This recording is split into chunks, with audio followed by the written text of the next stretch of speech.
दिव्य कथा से पूर्व हमारे चैनल मंत्र ध्यान रिदम्स को सब्सक्राइब, लाइक और शेयर करना न भूलें।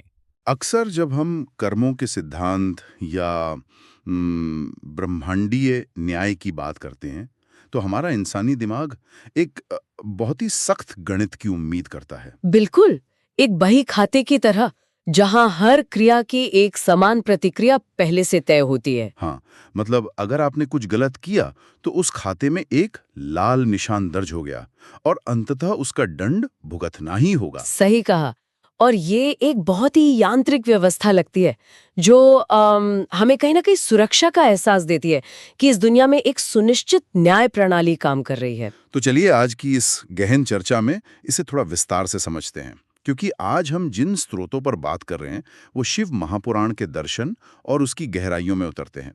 और जब हम वहां पहुंचते हैं तो ये जो सीधा साधा गणित है ना, ये अचानक चरमरा जाता है। और ऐसा इसलिए है क्योंकि शिव महापुराण में महर्षि शौनक और सूत जी के बीच का एक अत्यंत प्राचीन संवाद है, जहां कलयुग के अंधकार और पापों से बचने के उपायों पर चर्चा हो रही है। बिल्कुल। और इस चर्चा के केंद्र में एक ऐसा परिदृश्य उभरता है जो कर्मों के इस कठोर बही खाते को पूरी तरह से चुनौती देता है। इस पूरी चर्चा का मुख्य उद्देश्य ये समझना है कि क्या सचमुच केवल किसी ज्ञान या कथा की ध्वनि के संपर्क में आने मात्र से जीवन के सबसे गहरे और काले पापों का पूरा इतिहास मिटाया जा सकता है। देखिए, इस संवाद की गहराई को समझने के लिए ये स्पष्ट करना बहुत आवश्यक है कि स्रोतों में इसे कोई जादुई चमत्कार नहीं बताया गया है। अच्छा, तो फिर ये क्या है? ये कर्म के कठोर विधान और ईश्वरीय करुणा के बीच का एक अत्यंत जटिल मनोवैज्ञानिक और आध्यात्मिक टकराव है। मतलब ये इस बात का विश्लेषण है कि जब न्याय का अमिट नियम और असीमित क्षमा आमने सामने होते हैं तो जीत किसकी होती है। ये बहुत ही दिलचस्प है। और किसी भी उपचार या क्षमा की शक्ति को पूरी तरह से मापने के लिए पहले ये देखना जरूरी है कि बीमारी आखिर कितनी लाइलाज थी। बिल्कुल सही बात है। हमारे स्रोतों में देवराज नामक एक व्यक्ति का उल्लेख मिलता है और उसका जीवन कोई सामान्य भटकाव नहीं था। जन्म से ब्राह्मण होने के बावजूद वो किरातों के नगर में निवास करता था और उसका आचरण मानवीय पतन की एकदम चरम सीमा पर था। हाँ, उसके जीवन में कभी किसी पवित्र कर्म की परछाई भी नहीं पड़ी थी। उसने रस बेचने का ऐसा व्यापार किया जो उसके वर्ग के लिए पूरी तरह से वर्जित था। और जब लालच ने उसकी चेतना को पूरी तरह से ग्रस लिया तो उसने समाज के हर वर्ग, ब्राह्मणों, क्षत्रियों, वैश्यों और शूद्रों, सभी की हत्याएं की और उनकी संपत्ति लूटी। मतलब उसने किसी को नहीं छोड़ा। और सबसे बड़ी बात तो ये है कि वो केवल एक हत्यारा या लुटेरा ही नहीं था। उस अपार धन का एक छोटा सा हिस्सा भी उसने कभी किसी रचनात्मक या परोपकारी कार्य में नहीं लगाया। एक पैसा भी दान नहीं किया। बिल्कुल नहीं। सारी की सारी दौलत उसने एक वेश्या के प्रति अंध आसक्ति और व्यभिचार की भेंट चढ़ा दी। ये कहानी जानबूझकर एक ऐसे व्यक्ति का चित्र उकेरती है जिसके भीतर नैतिकता, पश्चाताप या चेतना का कोई भी अंश जीवित नहीं बचा था। मतलब अगर आज के संदर्भ में देखें तो देवराज का ये चरित्र किसी आधुनिक युग के क्रूर माफिया बॉस या सीरियल स्कैमर जैसा लगता है, जिसके पास कोई मॉरल कंपास है ही नहीं। एक ऐसे भ्रष्ट तंत्र की तरह जिसमें कोई भी फाइल सुरक्षित नहीं बची है, सब कुछ मैलवेयर से संक्रमित हो चुका है। ये बहुत ही सटीक तुलना है। लेकिन यहीं पर एक बहुत ही स्वाभाविक वैचारिक टकराव पैदा होता है। अगर कर्म का नियम इतना ही निरपेक्ष है तो देवराज जैसे जघन्य अपराधी के लिए क्षमा की कोई भी गुंजाइश खोजना, क्या ये ब्रह्मांडीय न्याय के साथ एक बहुत बड़ा खिलवाड़ नहीं लगता? ये एक अत्यंत महत्वपूर्ण प्रश्न है। मतलब जिन निर्दोषों की उसने हत्या की, जिनकी संपदा लूटी, उनके प्रति न्याय का क्या होगा? क्या ये विचार स्वयं में ही धर्म के विरुद्ध नहीं लगता? मैं आपकी इस दुविधा को समझती हूँ और इसी दुविधा को सुलझाने के लिए ग्रंथ ने बुराई की इस चरम सीमा को चुना है। जी। ये कोई सामान्य भूल चूक करने वाले इंसान की कथा नहीं है। इसे एक वैचारिक प्रयोगशाला के रूप में देखा जाना चाहिए। वैचारिक प्रयोगशाला, थोड़ा और समझाइए। यहाँ जो सबसे दिलचस्प बात है वो ये कि ग्रंथ ये स्थापित कर रहा है कि ईश्वरीय क्षमा या चेतना के जागरण की कोई ऊपरी सीमा नहीं होती। जब कोई व्यवस्था ये सिद्ध करना चाहती है कि उसकी क्षमा अनंत है तो उसे एक ऐसे पात्र को चुनना ही पड़ता है जिसका पाप भी अपनी चरम सीमा पर हो। अच्छा, ताकि सबसे खराब स्थिति का उदाहरण दिया जा सके। बिल्कुल, ये बताने के लिए कि अंधकार चाहे कितना भी सघन क्यों ना हो, प्रकाश की एक किरण के सामने उसका कोई स्वतंत्र अस्तित्व नहीं होता। कोई भी व्यक्ति इतना गिरावा नहीं हो सकता कि वो करुणा के दायरे से बाहर हो जाए। ये एक बहुत ही गहरा दृष्टिकोण है कि क्षमा की शक्ति को सिद्ध करने के लिए पाप के सबसे बड़े पैमाने की आवश्यकता थी। तो इस चरम पतन के बाद देवराज के जीवन में वो मोड़ आता है जहां उसका वो सारा हिंसक नियंत्रण अचानक ढह जाता है। हाँ, और सक्रिय रूप से अपराध करने वाला ये व्यक्ति एक ऐसी स्थिति में पहुंचता है जहां वो पूरी तरह से निष्क्रिय और असहाय हो जाता है। कथा के अनुसार नियति के अदृश्य चक्र के कारण वो भटकता हुआ प्रतिष्ठानपुर पहुंचता है, जिसे आज के समय में हम जूसी प्रयाग के नाम से जानते हैं। और वहां पहुंचते ही उसके शरीर को एक अत्यंत भयंकर बुखार यानी ज्वर जकड़ लेता है। शारीरिक रूप से वो इतना टूट जाता है कि उसके कदम आगे नहीं बढ़ पाते और वो एक शिवालय में गिर पड़ता है। और यहीं से वो अनपेक्षित घटनाक्रम शुरू होता है। देवराज के पास उठकर वहां से जाने की रत्ती भर भी ऊर्जा नहीं है। उसी शिवालय के एक हिस्से में एक विद्वान ब्राह्मण शिवपुराण की कथा सुना रहे थे। देवराज पूरे 1 महीने तक उस प्रचंड बुखार में तपता हुआ उसी असहाय अवस्था में वहां पड़ा रहता है। और सोचने वाली बात ये है कि वो ना तो वहां पूजा करने गया था और ना ही कथा सुनने का उसका कोई इरादा था। हाँ, मतलब वो तो बस बुखार से टूटकर गिर गया था। बिल्कुल, लेकिन बुखार की उस अर्धचेतन अवस्था में वो लगातार उस कथा की ध्वनि को सुनता रहता है और अंततः 1 महीने की उस भयानक शारीरिक पीड़ा के बाद उसकी मृत्यु हो जाती है। ये स्थिति तो ऐसी है जैसे कोई व्यक्ति किसी ऐसे वेटिंग रूम में फंसा हो जहां लाउड स्पीकर पर कोई ऑडियो बुक चल रही हो। हाँ, बहुत ही सटीक उदाहरण है। व्यक्ति उस ध्वनि को सुनना नहीं चाहता, उसका दिमाग उस पर ध्यान भी नहीं दे रहा है, लेकिन क्योंकि वो वहां फंसा है, वो जानकारी उसके दिमाग में रिसने लगती है। वो तरंग उसके शरीर और उसके तंत्रिका तंत्र से टकराकर उसे भीतर ही भीतर बदल रही है। एक निष्क्रिय ग्रहणशीलता। अगर हम इसे व्यापक संदर्भ में देखें तो ये अनजाने में ग्रहण करने का बेहतरीन उदाहरण है। प्राचीन दर्शन में ध्वनि या शब्द को केवल सूचना का माध्यम नहीं माना जाता, इसे एक ब्रह्मांगीय ऊर्जा या आवृत्ति के रूप में देखा जाता है, एक तरह की फ्रीक्वेंसी। बिल्कुल। जब शिवालय में शिव कथा का वाचन हो रहा था तो वो केवल कुछ शब्दों का उच्चारण नहीं था, बल्कि एक विशिष्ट आध्यात्मिक विकिरण या रेडिएशन था। अरे वाह! जैसे अग्नि के समीप बैठने पर गर्मी का एहसास होने के लिए अग्नि पर विश्वास होना आवश्यक नहीं है, उसी प्रकार उस उच्च चेतना वाले वातावरण में लगातार मौजूद रहना देवराज के सूक्ष्म शरीर और उसके अवचेतन को एक गहरी सफाई की प्रक्रिया से गुजार रहा था। मतलब उसकी नीयत भले ही कथा सुनने की न रही हो, लेकिन उसकी चेतना का शुद्धिकरण उस ध्वनि के निरंतर प्रभाव से आरंभ हो चुका था। एकदम सही। ध्वनि एक आध्यात्मिक विकिरण है। यह विचार कर्म और ज्ञान के बीच के संबंध को पूरी तरह से एक नए सांचे में ढाल लेता है। लेकिन देवराज की मृत्यु के साथ ही ये कथा समाप्त नहीं होती। हाँ, कहानी तो मृत्यु के बाद एक नया ही मोड़ लेती है। बल्कि यहीं से ब्रह्मांडीय शक्तियों के बीच एक भयंकर अधिकार क्षेत्र या कहें जुरिस्डिक्शन को लेकर अभूतपूर्व टकराव जन्म लेता है। मृत्यु के क्षण के बाद जो घटित होता है वो और भी अधिक चौंकाने वाला है। देह त्यागते ही यमलोक से यमराज के दूत वहां प्रकट होते हैं। उनका स्वरूप अत्यंत भयंकर बताया गया है और वे देवराज की आत्मा को काले पाशों में जकड़ लेते हैं। उनका उद्देश्य बहुत स्पष्ट है कि कर्मों के खाते में हत्या और लूट दर्ज है, इसलिए उसे अकल्पनीय यातनाओं के लिए नरक की ओर घसीटा जाना है। बिल्कुल, यमदूतों के दृष्टिकोण से यह एक सामान्य और नियमित प्रक्रिया है। किंतु अचानक उस अंतरिक्ष में एक चमत्कार होता है। शिवलोक से भगवान शिव के पार्षद यानी शिवदूत प्रकट होते हैं। उनका स्वरूप ऐसा है मानो साक्षात शिव ही आ गए हों। कपूर के समान उज्ज्वल शरीर, हाथों में चमचमाते त्रिशूल और शरीर पर श्वेत भस्म तथा रुद्राक्ष की मालाएं। और वे यमदूतों के मार्ग को केवल रोकते ही नहीं हैं, बल्कि उन पर अत्यंत क्रोधित होते हैं।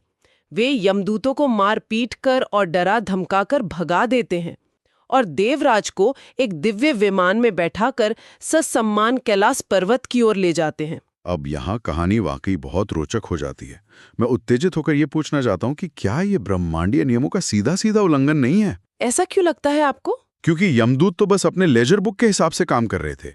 वे उस संविधान के अनुसार काम कर रहे थे जिसके तहत हर आत्मा को उसके कर्मों का फल भुगतना होता है।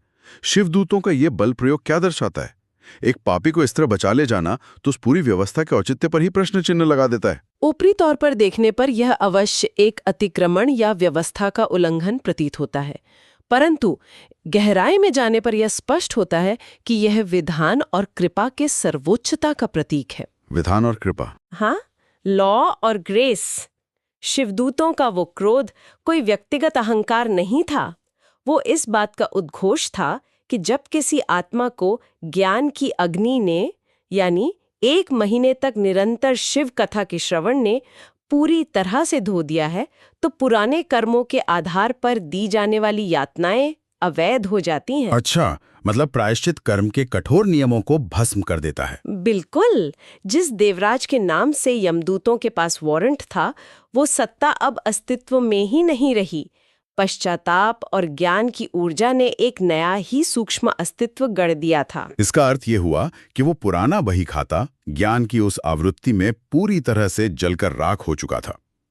लेकिन जब इन निचले स्तर के अधिकारियों के बीच ये टकराव होता है तो उसका प्रभाव ब्रह्मांड के मुख्य न्यायाधीश तक पहुंचता है। और वो दृश्य बहुत ही शक्तिशाली है। यमदूत जो कभी खाली हाथ नहीं लौटते, वे जब पिटे हुए और विफलता के साथ यमलोक पहुंचते हैं तो वहां हाहाकार मच जाता है।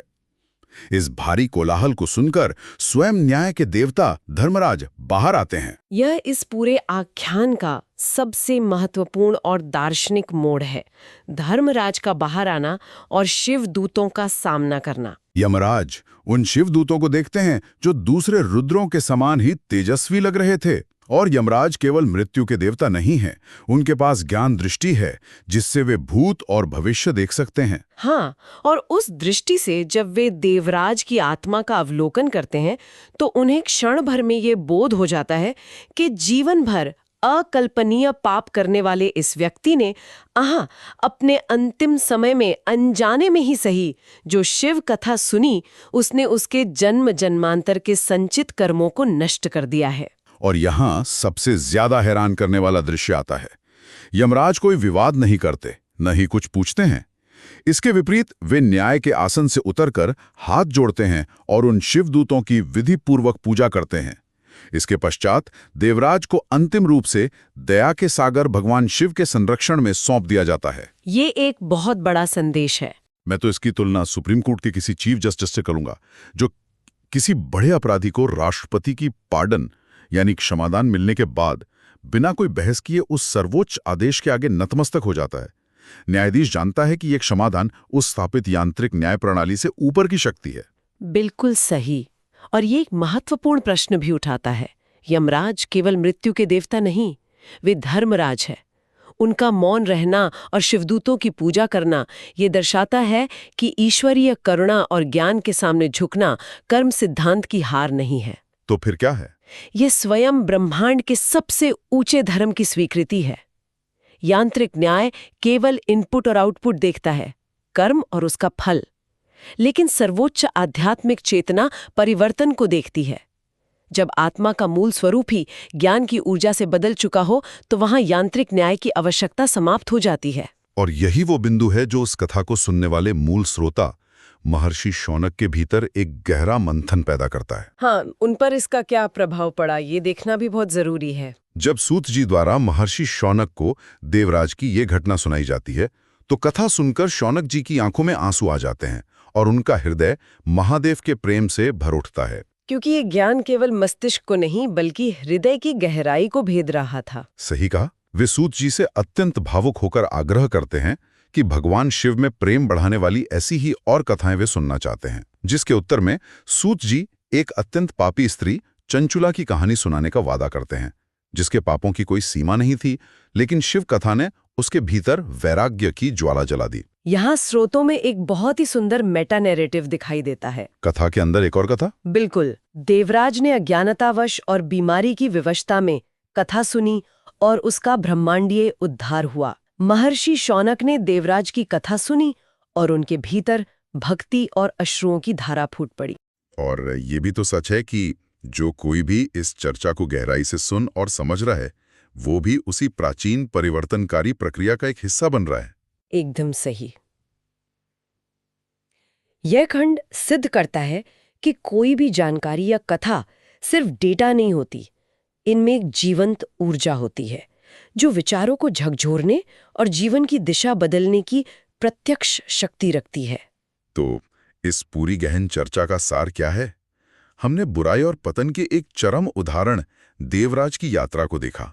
हमने समझा कि कैसे अनजाने में ग्रहण की गई ज्ञान की एक आवृत्ति ने उसके कर्मों के सदियों पुराने ढांचे को तोड़ दिया। और हमने यमदूतों और शिवदूतों के उस ब्रह्मांडीय टकराव को देखा जिसने ये स्थापित किया कि ज्ञान की अग्नि के सामने पुराने कर्म अवैध हो जाते हैं और अंततः कर्म के देवता यमराज का ज्ञान के आगे नतमस्तक होना एक असाधारण यात्रा है। लेकिन ये पूरी चर्चा आज के जीवन से कैसे जुड़ती है? मेरी राय में ये उन लोगों के लिए अपराधभूत और निराशा के खिलाफ एक शक्तिशाली एंटीडोट यानी दवा की तरह काम करती है, जो सोचते हैं कि उनकी गलतियों ने उनके सारे रास्ते बंद कर दिए हैं। हाँ, अतीत के पापों का भारीपन कई बार मन को अंधकार से भर देता है, लेकिन ये चर्चा स्पष्ट करती है कि परिवर्तन हमेशा संभव है। वापसी का मार्ग कभी भी पूर्णतः अवरुद्ध नहीं होता। कभी कभी परिवर्तन बस प्राचीन ज्ञान की ओर कान लगाने मात्र से आरंभ हो जाता है। एक छोटी सी भी सकारात्मक आवृत्ति यदि अवचेतन की गहराई तक पहुंच जाए तो वो बड़े से बड़े अंधकार को मिटा सकती है। तो इस सब का अर्थ क्या है? हमने चर्चा की शुरुआत उस कठोर गणित से की थी, लेकिन अंत में पाया कि करुणा उस पूरे गणित को बदल सकती है। अब इस चर्चा को विराम देने से पहले मैं एक ऐसा विचार छोड़ना चाहता हूं जो हम सभी को सोचने पर मजबूर करेगा। वह कौन सा गहरा प्रश्न है? हम ये कल्पना कर सकते हैं कि यदि केवल अनजाने में, मजबूरी में, बुखार की एक अर्ध बेहोशी की अवस्था में और पूरी तरह निष्क्रिय होकर ज्ञान के संपर्क में आने से एक महापापी का संपूर्ण अस्तित्व और ब्रह्मांडीय न्याय का चक्र बदल सकता है, तो सोचिए अगर हम पूरी चेतना, प्रबल इच्छा और पूर्ण एकाग्रता के साथ ज्ञान को ग्रहण करें तो उसकी शक्ति क्या होगी। ये वास्तव में हमारी चेतना की अनंत संभावनाओं की ओर इशारा करता है। और क्या हमारे आसपास का जो निरंतर वातावरण है, जिसमें हम अनजाने में चीजें सुनते और सोखते हैं, क्या वो वातावरण हमारे भविष्य को हमारे द्वारा लिए गए सक्रिय निर्णयों से भी अधिक गहराई से तय कर रहा है? इसी गहरे और आत्ममंथन करने वाले विचार के साथ हम आज की इस चर्चा को यहीं समाप्त करते हैं। दिव्य कथा से पूर्व हमारे चैनल मंत्र ध्यान रिदम्स को सब्सक्राइब, लाइक और शेयर करना न भूलें।